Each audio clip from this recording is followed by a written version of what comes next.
North Korea has warned of a full-fledged confrontation with Washington, promising to conduct a rocket launch and a nuclear test targeting the U.S. The threats come a day after the UN Security Council expanded U.S.-backed sanctions against Pyongyang for its rocket launch in December. And for more on the story, I'm now joined live by political analyst Niall Bowie. Niall, very nice to have you on the program. So how much of a threat does North Korea really pose to the U.S. and its allies?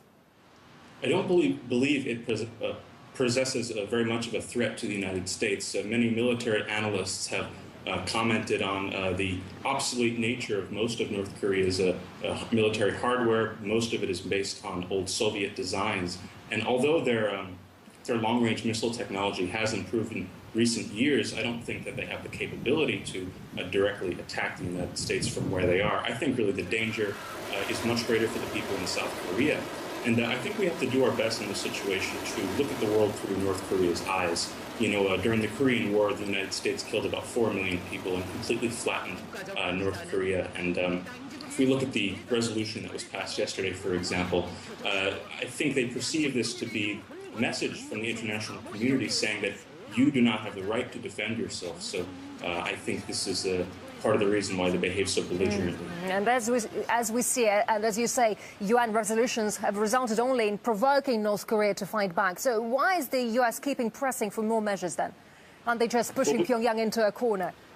Exactly right. And I think with Obama's pivot to Asia policy, certainly North Korea is going to provide a very convenient pretext for the United States to militarize the South Korean country even further. And I think, as well, we have to look at the position of Beijing on this issue.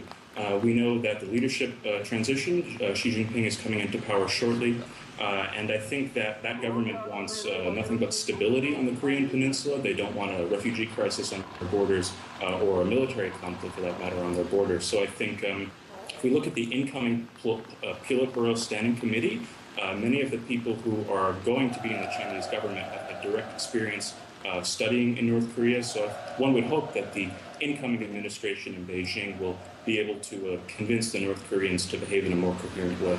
Right, and it looks like the US is keen to challenge China's influence in Asia-Pacific, and North Korea being Beijing's longtime ally. Does Washington want it to remain isolated?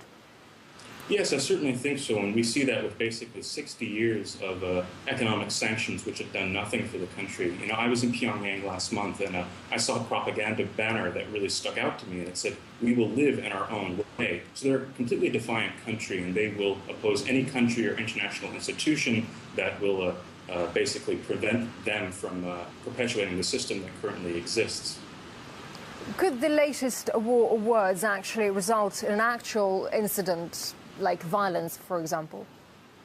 Yeah, well, Pentagon documents have pointed out that if war broke out on the Korean Peninsula, over 1 million people would die in the first 24 hours. So I think as we have the new South Korean president, Park Geun-hye, coming into power in February, I think she really has a new precedent to engage North Korea.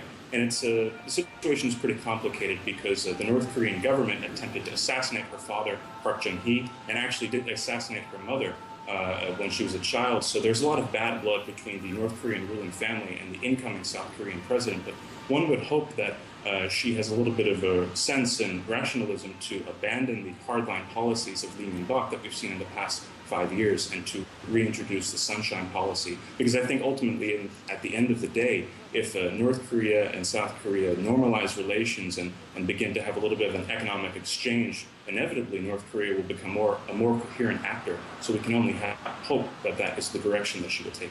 All right, political analyst Niall Bowie, thank you very much indeed for your time. Thank you so much.